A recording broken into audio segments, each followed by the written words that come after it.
Muy buenas tardes con todos ustedes, comunidad de Latin Juris. Es un gusto encontrarnos una vez más a través de esta plataforma virtual. Mi nombre es Edwin Adolfo Morococolque, director de Latin Juris en Perú. Y el día de hoy tenemos como propósito, en unos 30 minutos y luego tenemos unos 5 minutos quizás de preguntas, conversar acerca del marco de las garantías dentro de un estado de emergencia y toque de queda. Para dichos propósitos, justamente en compañía con los colegas que nos acompañan dentro de esta hermosa comunidad de Latin Juris, hemos creído conveniente delimitar ciertos aspectos que bien podrían justamente llevarnos a muchas discusiones. Es por eso que hemos adoptado unos tópicos específicos para poder abordarlos de forma concreta y, claro que sí, invitar justamente al diálogo y, por qué no, al debate en lo que fuere pertinente. El primer punto que debiéramos tocar como marco de partida para entender un poco estas instituciones debería ser justamente delimitar qué es propiamente un estado de emergencia y cómo es que se ubica dentro del marco de la teoría del derecho constitucional propiamente dentro de la teoría del Estado. Y pues en legislaciones o en marcos jurídicos como el peruano, el estado de emergencia se ubica dentro de las dos clasificaciones que involucran los famosos estados de excepción. Y llámese justamente estado de emergencia porque, a diferencia justamente de la otra clasificación que sería el estado de sitio, existe un diferente presupuesto material para poder, 1, declararse, 2, delimitar las garantías a suspenderse, y tercero, el tiempo o el marco de prórroga que se puede otorgar para la disposición de dichas medidas. En ese sentido, es preciso entonces diferenciar cuál es el presupuesto material que permite justamente la declaración de un estado de emergencia a diferencia de un estado de sitio. En el estado de emergencia, pues se puede justamente citar que esta ocurre cuando existe una perturbación concreta a la paz, siendo este por un orden de turno, puede obedecer a temas de catástrofe natural o graves circunstancias que puedan afectar la vida dentro de la nación. Y hablamos de nación como término justamente esencial dentro del Estado, como la manifestación del cúmulo de intereses y voluntades que conformamos todos aquellos quienes tenemos la catálogo de ciudadanos. Es decir, el estado de emergencia no responde bajo ningún aspecto a, vamos a decirlo así, estados de invasión territorial o temas de guerra política exterior, guerra civil, no. Esos otros supuestos de orden bélico, como puede ser justamente una guerra civil interna o un peligro inminente de invasión territorial, corresponden al estado de sitio. ¿Y por qué hago esta delimitación o por qué planteo esta primera diferenciación? Porque según justamente el presupuesto material del cual nacen estas declaratorias excepcionales, es que se pueden delimitar qué derechos se pueden afectar y qué garantías se pueden suspender. No es lo mismo hablar de derechos y garantías como lo veremos más adelante. Entonces, teniendo en cuenta este presupuesto, tendremos que más o menos incidir de qué manera se puede compatibilizar la declaración de un estado de excepción, llámese para un caso de estado de emergencia o para un caso de estado de sitio. ¿Debe existir el mismo nivel o el mismo grado de incidencia en los derechos fundamentales? Más aún, ¿debiera existir el mismo nivel de interferencia o suspensión de las garantías jurisdiccionales, las garantías procesales? No necesariamente es así. Para ello tomo justamente algunas palabras del maestro Luigi Ferrajoli, que quizás una de las mentes un poco más lúcidas al respecto en estos sentidos, quien establece como criterio básico hablar de condiciones de compatibilidad, es decir, un estado de excepción, llámese sitio o emergencia, debe ligarse con el Estado de Derecho, es decir, no existe una desvinculación de estos dos conceptos. Por ende, si un gobierno de turno desnaturaliza de forma abierta la suspensión de garantías para un estado de emergencia tal cual si fuera un estado de sitio, es decir, un estado bélico. Sencillamente hay una interferencia desproporcionada dentro del marco de jurisdicción de derechos humanos por parte del Estado. Y es que no se puede admitir una función de garantía solamente con la limitación de derechos y voluntades, sino también al mismo tiempo disciplinar a la ciudadanía a partir justamente de deberes y obligaciones que éstas tienen. Y podemos citar justamente tres elementos claros al respecto. Uno, una función estrictamente jurisdiccional de orden político y avalado por el gobierno. ¿Qué quiere decir? Que no se puede bajo ningún aspecto limitar a grandes alcances dentro de un estado de emergencia el acceso a la vía jurisdiccional. Claro, evidentemente por las circunstancias que avalen ello, podría decirse, por ejemplo, en el estado actual donde tenemos el COVID-19, es difícil pedir a un abogado, es difícil pedir a una persona que comparezca de forma presencial justamente ante un órgano jurisdiccional. ¿Por qué? Porque evidentemente una de las medidas que justifican el aislamiento en el momento, en el hoy, es justamente eso, evitar el contacto personal a 1 metro de distancia. Para ello justamente se deberán establecer medidas alternativas que permitan satisfacer de forma casi idónea los mismos fines, y ahí justamente es donde entra la figura del enlace remoto, es decir, el contacto videoconferencia, pues aquí en el Perú tenemos el famoso sistema Polycom, ¿no?, que habilite estos canales de atención. ¿Qué pasa entonces en el segundo aspecto? Vamos a ver. El segundo aspecto está ligado a los contenidos previstos y rígidos de materia constitucional, es decir, la Corte Interamericana de Derechos Humanos, en un caso típico que me permito citar para esta exposición, el caso es Walter Humberto Vázquez Bejarano versus Perú, en un informe 4800, emitido por la Comisión, precisa de forma muy concreta que en el marco de un estado de emergencia es preciso indicar la no suspensión de garantías mínimas.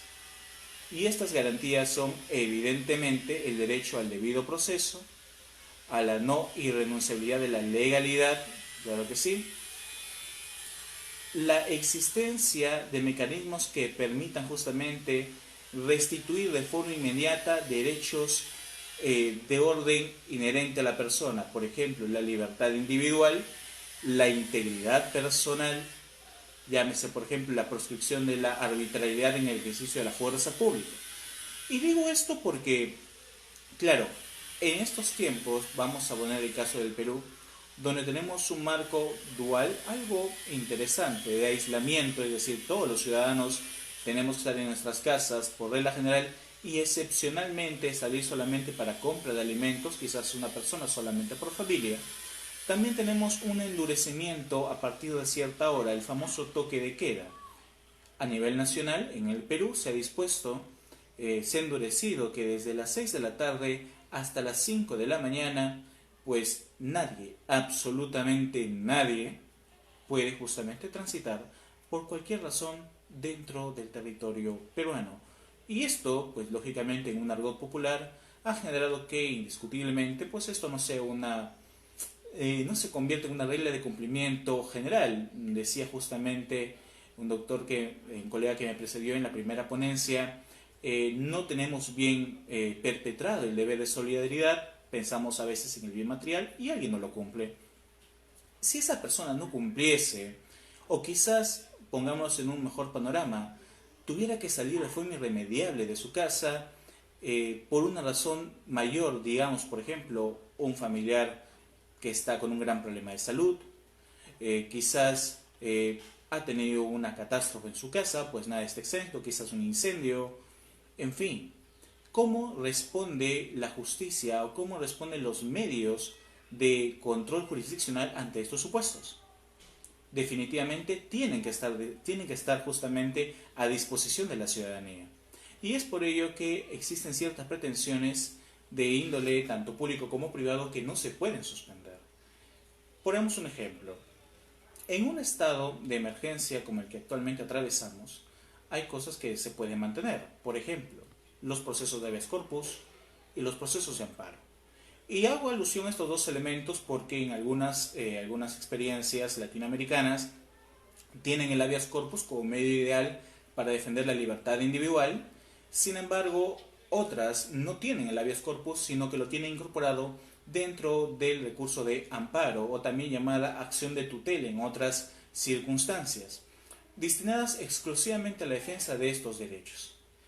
Pero bien, el detalle está, ¿cómo se debe plantear el mecanismo de defensa constitucional? Porque claro, no es que en ese momento usted va a contar con un abogado asistente, porque incluso quienes estamos en esta profesión, pues algunos difícilmente quizás quieran exponer la vida o la salud en este caso para poder atender un caso de estas magnitudes. Entonces, la concreción del daño debiera ser justamente delimitada en términos concretos y accesibles, de fácil entendimiento para las personas. Y esto es establecer si hay un marco de amenaza o hay un marco de vulneración. Los marcos de amenaza, ¿cuál es el acto, vamos a decir así, tendencioso, hecho externo, que afecta o potencialmente va a afectar mi integridad personal? Pongámonos en el caso, por ejemplo, de aquellas personas que viven cerca a plantas, por ejemplo, plantas industriales, que viven cerca justamente a fábricas, o que viven cerca a talleres informales de madera, de briquetas, o algún material justamente químico que sabemos que es una actividad informal. La informalidad está justamente en América, en Latinoamérica, y no es un hecho que podamos negar. Pero si alguien tiene justamente esas situaciones, pues evidentemente siente que puede haber una afectación y claro, tomar la medida de aislamiento de forma estricta en un estado de emergencia donde la prioridad, entiéndase, es la defensa de la salud, no podría justamente irrogar estas posibilidades. Más aún, ¿qué sucede justamente en el ámbito de los desastres coetáneos? Imagínate, actualmente tenemos un problema de salud, que es justamente el COVID-19, pero ¿qué sucedería si en estos momentos comienza a temblar la tierra, comienza a haber un sismo? Y claro, sobre pretexto de una regla que dice aislamiento total, no vamos a quedarnos dentro de nuestras casas salvo que tengamos un lugar donde evidentemente contemos con las zonas de seguridad. Y claro, ahí y solamente ahí difícilmente puede establecerse que la Policía Nacional o llámese el poder militar intervenga en igual concordancia y en igual restricción que en un estado justamente de sitio. Las condiciones sociales que ameritan justamente la defensa de un derecho, en este caso a la salud, son diferentes a un caso pues como es un estado bélico. Perú tuvo las dos situaciones. Actualmente vivimos un estado de emergencia por una situación de salud, pero también hubo en una experiencia pasada, en gobierno pasado, un estado de emergencia declarado por la intervención de grupos terroristas, claro sí. MRTA, sí, la Fuerza Revolucionaria Tupac Amaru, Movimiento Revolucionario Tupac, Sendero Luminoso, cuyas intervenciones y cuyos hechos han quedado justamente plasmadas y retratadas en la amplia jurisprudencia de la Corte Interamericana, ¿no? E incluso el gobierno peruano de turno también justamente tuvo intervenciones desmedidas. ¿Cuál es entonces, cómo debe trabajarse o cómo debe idearse el camino de compatibilidad? Definitivamente, hay casos que a nivel jurisdiccional no se pueden suspender. Uno de ellos, si citamos hoy día la tendencia social, serían los casos de violencia familiar. Claro, es que por muy, vamos a decirlo así, ético o quizás deónico que suene, muchas de las personas que estamos acostumbrados a trabajar todo el día, pues no pasamos mucho tiempo en familia, y lo que en su momento podría pensar que es una salida clara de estar en reunión, no necesariamente la mejor de las situaciones para muchas otras familias.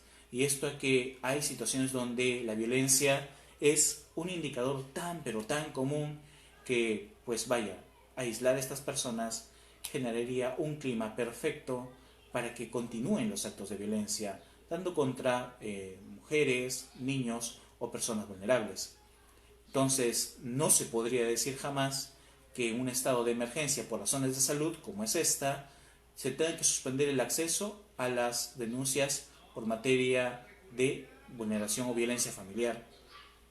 ¿Qué pasa con las pretensiones de alimentos y las pensiones alimenticias? ¿Podría decirse justamente que estas se pueden suspender?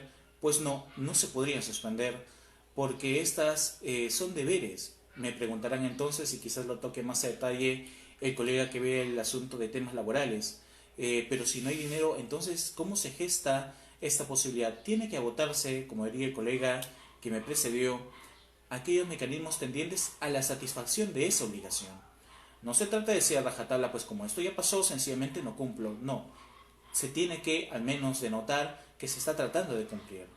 Y es que un estado de emergencia, por más que suene una decisión unilateral, es un compromiso que asumimos todo el marco ciudadano en el ámbito de la democracia, por cuanto es una medida, llámese, reitero, excepcional, avalada justamente por las cartas políticas, por las cartas magnas.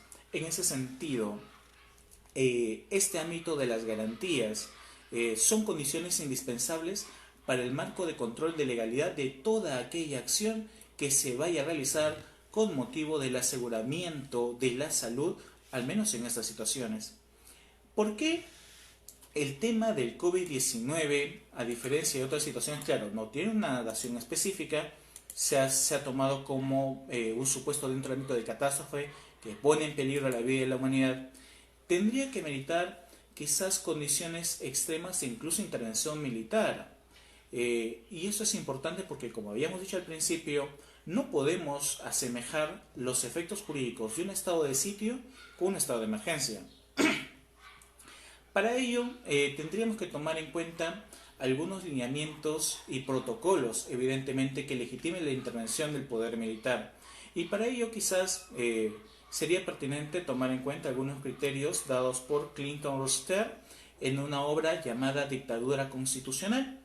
Y claro, el término no es el más adecuado, o quizás no es el más alegre de todos, pero quizás permite hacernos una idea de qué es lo que se puede o no se puede hacer y cómo se debe proceder en el caso de estas suspensiones de garantías.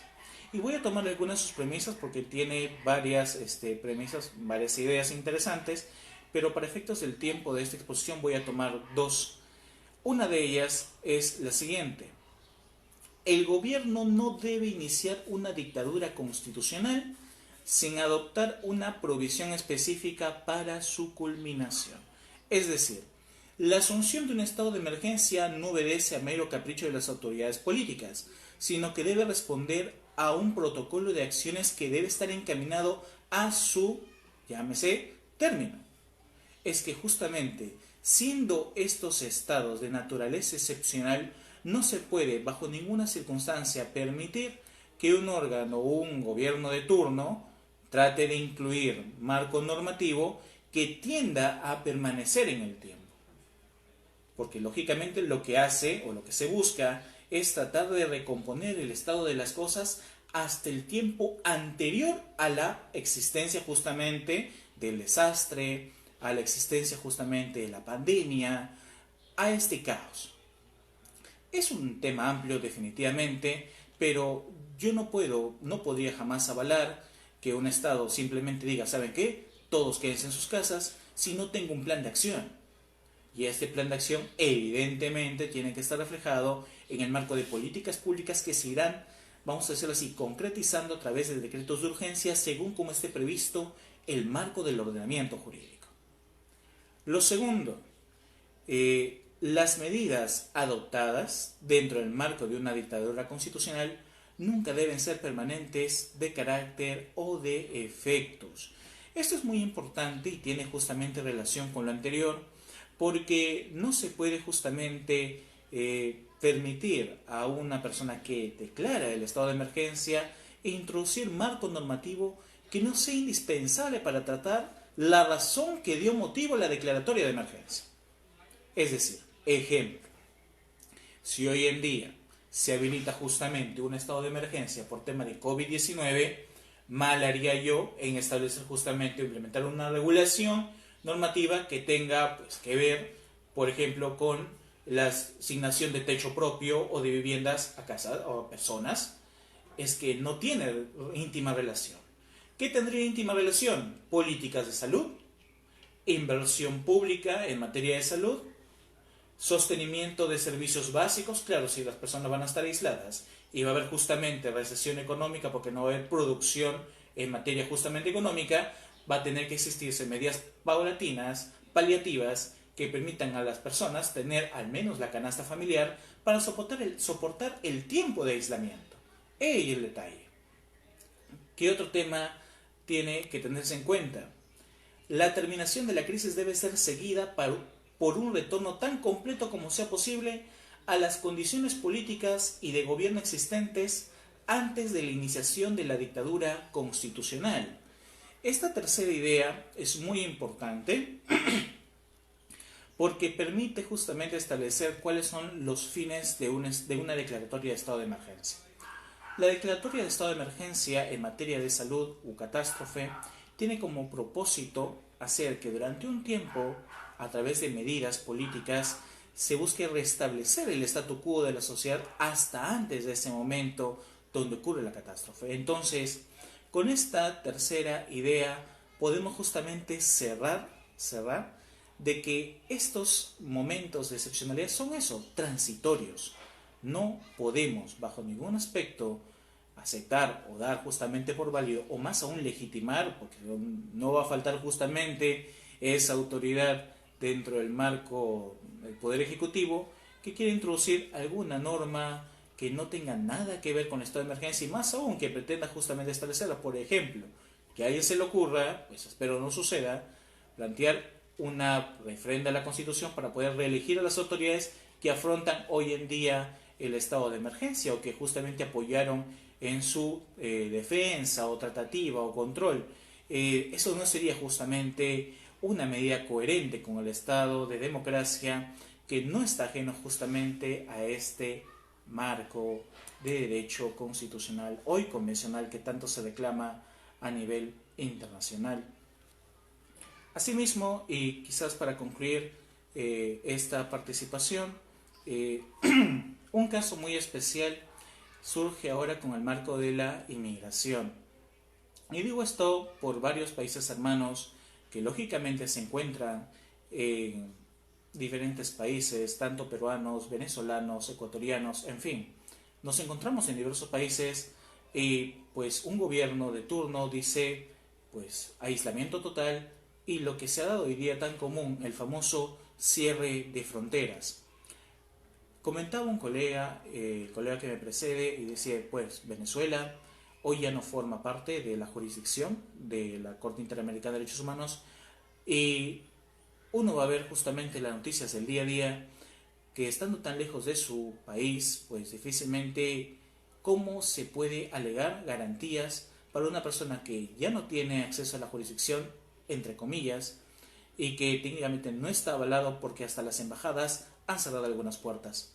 Pues bien, quizás la respuesta la encontremos, y creo que es así, en el famoso principio de igualdad. El principio de igualdad no implica únicamente un marco de obligaciones delimitadas por el ámbito de la nacionalidad, sino que ésta se vuelve en un componente homogéneo para todas aquellas personas que conviven dentro de un marco de protección estatal.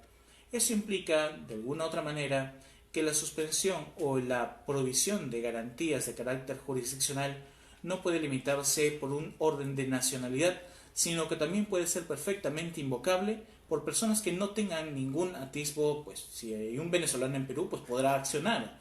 Si hay un ecuatoriano, podrá accionar, y viceversa también. No hay razón alguna para poder restringir el acceso a la jurisdicción. Desde hace mucho tiempo el concepto de jurisdicción, el marco justamente de estados de emergencia, implica también un deber por parte de los estados de asegurar su tutela a nivel convencional dentro de cada estado. Es decir, yo no puedo plantear que un connacional o una persona extranjera no tenga garantías por el hecho de estar de un estado diferente, más aún porque no elige justamente quedarse ahí, sino porque motivos de aislamiento o cierre de fronteras ya no tenga justamente la oportunidad de regresar a su país de origen. Y hasta que esto justamente se subsane por políticas de aviones humanitarios, pues definitivamente el acceso pleno a estas garantías jurisdiccionales debe ser de forma irrestricta, sin veto de nacionalidad. Entonces, para resumir justamente nuestra posición y dar paso quizás a algunas consultas o algunas preguntas. El estado de emergencia responde a un supuesto de hecho diferente al estado de sitio, por cuanto no plantea represiones de actos bélicos, sino recomponer el statu quo de la sociedad hasta un momento antes de la ocurrencia de una catástrofe o de algún evento que ponga en grave manifiesto la salud de una persona, en este caso de la ciudadanía o de la nación. Segundo elemento, no puede bajo ese pretexto suspenderse de igual manera un estado de sitio las garantías de orden jurisdiccional, sino que éstas deben ser proporcionales al bien jurídico que se pretende proteger. Y como tercer elemento, no debe enajenarse bajo ningún aspecto el marco de legalidad en igual de condiciones para personas con independencia de su raza, etnia o más aún nacionalidad en los distintos estados latinoamericanos. Creo que este elemento común que tenemos en el mundo, que es el COVID-19, es una cuestión que no talle o no afecta a estados, afecta al mundo. Y si afecta al mundo, evidentemente es responsabilidad de todos cooperar para que ese fin, que es justamente la recomposición de la salud en el mundo, se vea cumplida. Yo no podría bajo ningún aspecto justificar que el hecho de que personas que no son de mi nación están en mi país, pues no las protejo, pues finalmente no son mis conciudadanos, pero si en ellos está también el deber de aislarse para poder justamente prevenir la expansión de la pandemia, evidentemente también tengo que asegurarle esos mecanismos jurisdiccionales para que en caso de alguna arbitrariedad pues pueda recurrir a ellos. Es que es lo mínimo que podemos asegurar los estados en un marco de humanidad. Acto seguido, pues entonces doy la oportunidad para leer justamente algunas interrogantes, quizás dos por el tema del tiempo, y justamente dar el pase al colega que continuará las sesiones del día de hoy.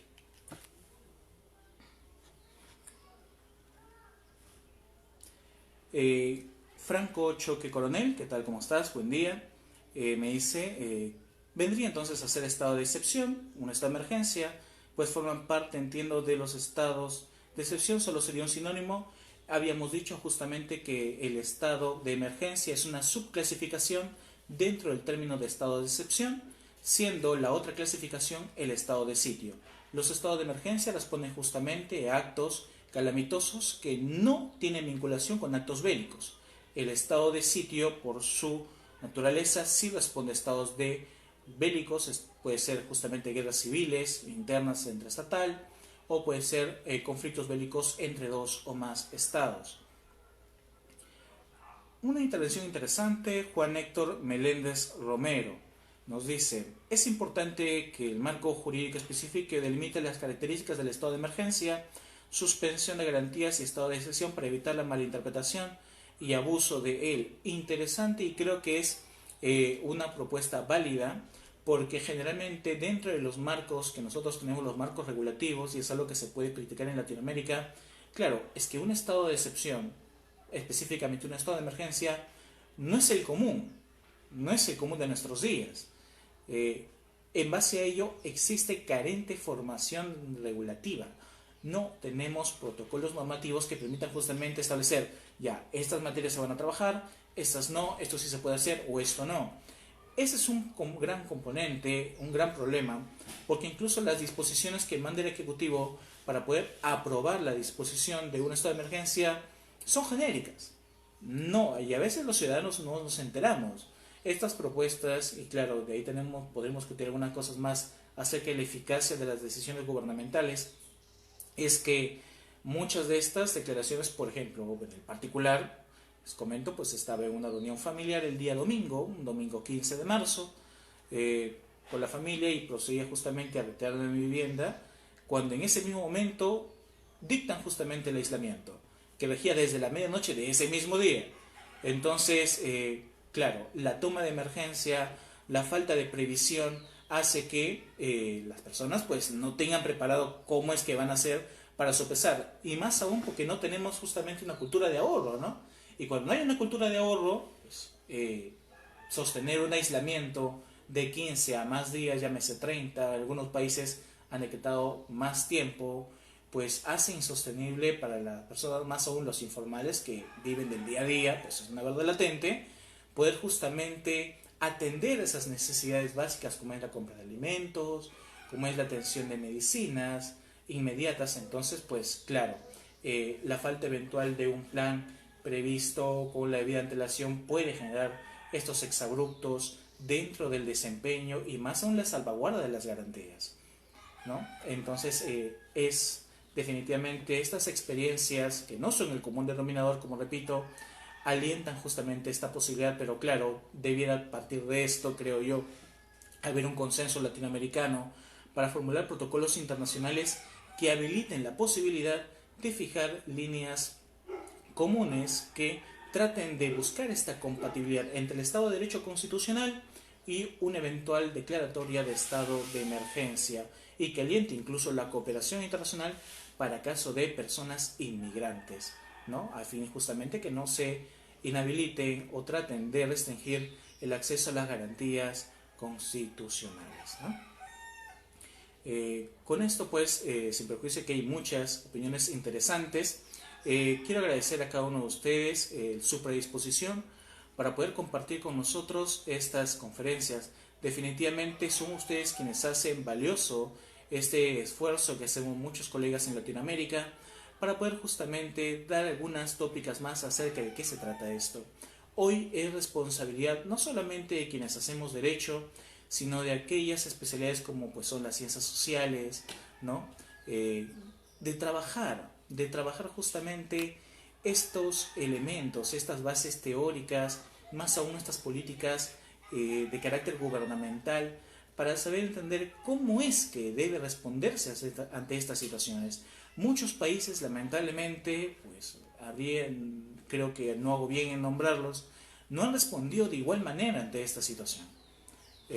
Abiertamente conocidos, no todos lo ven con un tema de pandemia, pues uno lo ven como un tema de frente económica, pero creo que cuando hablamos de salud, la economía pasa a un segundo plano, porque sin salud eventualmente no hay economía. La cohesión de los derechos humanos responde a un fin único, que es la defensa de la persona, más aún de la humanidad. No se puede en estos momentos sopesar un derecho social político por encima de un derecho humano de primera generación, como es la salud, más aún la integridad personal.